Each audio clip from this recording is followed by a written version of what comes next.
I'm really amazing knowledge of the Bible. I'm just impressed. I mean, you know everything. I wanted to ask, can you speak to all the different translations of the Bibles through the years and the centuries, and you think has anything been lost from the original text, the original divine-inspired word? That's a very interesting question, and that is, I believe that question will come from a very intelligent mind. You see, when I first saw a Bible, I wonder, I'm reading it in the Tagalog language. And I wonder, is this the truth? How do I know that it is the truth? My next step is to know where it came from.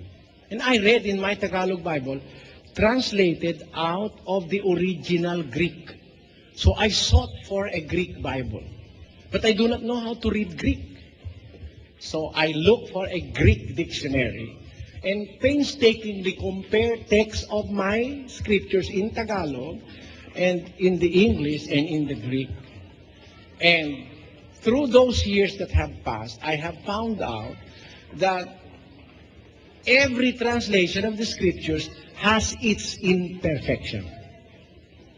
There are shortages in the English language. Shortages because I believe that not all Greek words can be translated directly into English. Sometimes they have to find phrases to complete the thought in the Greek or in the English from the Greek. And I have discovered with the advent of this computer, painstakingly again, I examined the 26 translations of the scriptures in English. And I found out that not one of them is perfect. But may I tell you this thing? I believe in God. And God is able to reveal things which seem to be vague to others. And that is my belief. Now, as I examine the scriptures, practically all translations in English, I have learned something from the Living Bible itself. The preface of the Living Word, just be patient, please. I just do not want to speak without basis. And these are pronouncements of biblical scholars. And I have to consult them for you. For me, I do not need them. But for you, you have to know what their opinion is. Let us put that on our screen. This is the Living New Testament, and this is the preface, and I read, there are dangers in paraphrases as well as values.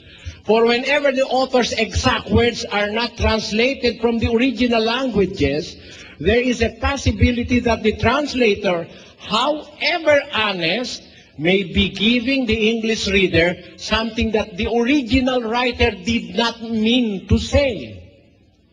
Now, this is because a paraphrase is guided not only by the translator's skills in simplifying, but also by the clarity of his understanding of what the author meant and by his theology.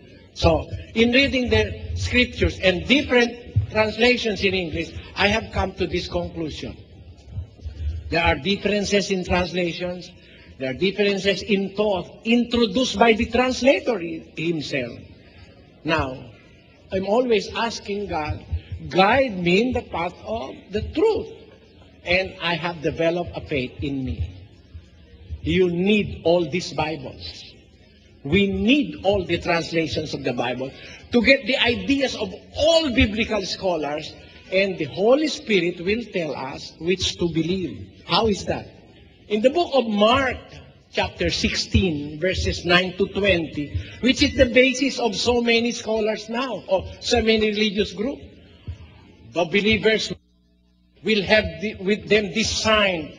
They will speak in tongues, they will heal the sick, etc. That is their basis for their healing now. Rex Humbard, Jimmy Swaggart, laying on of hands, the 700 Club, I pray with fathers, etc., etc. You know what I mean. But their basis is not biblical. It is not a part of the scriptures. Scholars have discovered that Mark chapter 16 from verse 9 to 20 is an addition to the original scriptures. And I examined these verses and found out that they really are not the words of our Lord Jesus Christ. Why? Let me put this way. Mark 16, 15 up to 20, let us read. And he said unto them, Go ye into all the world and preach the gospel to every creature. He is speaking to the 12. To be exact, to the 11.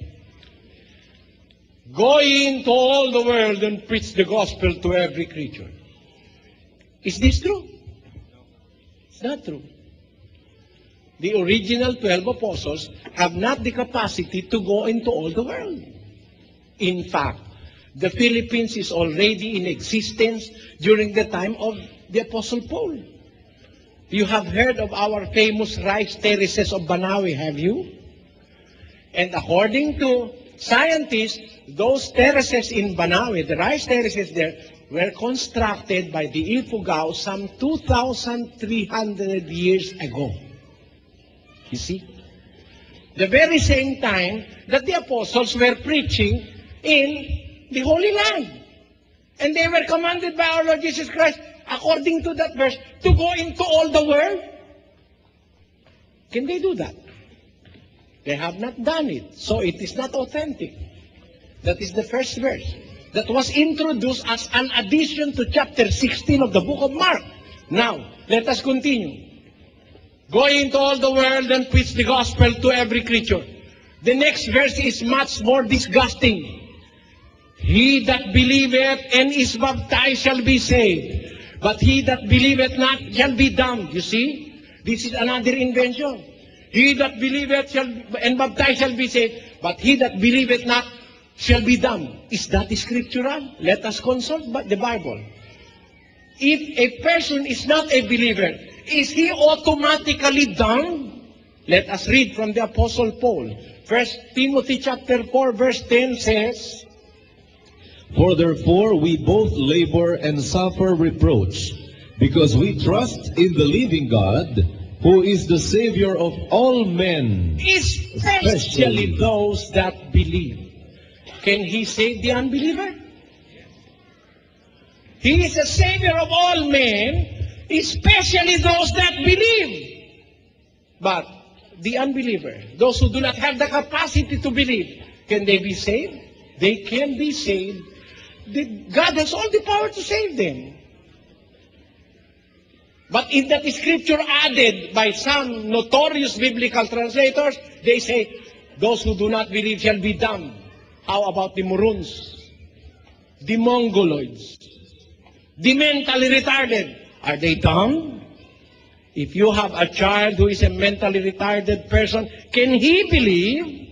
Granting that he is already a teenager or an old man, but he is mentally retarded, can he believe? He cannot. Now, the unbelievers will be damned. Can you take that into your stomach? Can you stomach that? I cannot. Because the scripture says otherwise. Because God can save even the unbelievers.